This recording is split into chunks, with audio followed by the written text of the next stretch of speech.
వియత్నాంను వరదలు వణికిస్తున్నాయి. 4 రోజులుగా కురుస్తున్న భారీ వర్షాలు వరదలతో ఆ దేశం అతలాకుతలమైంది. 150 సెంటీమీటర్లకు పైగా వర్షపాతం నమోదైంది. పలు ప్రాంతాలు వరదల్లో మునిగాయి. రాకపోకలకు అంతరాయం ఏర్పడింది.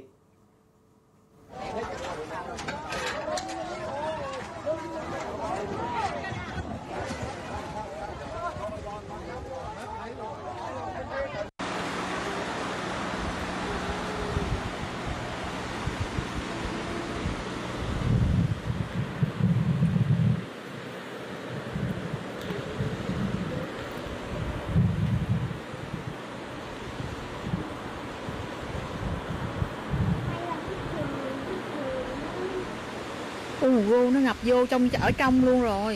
Dạ. Hả mẹ? Rô nó ngập vô ở trong luôn rồi.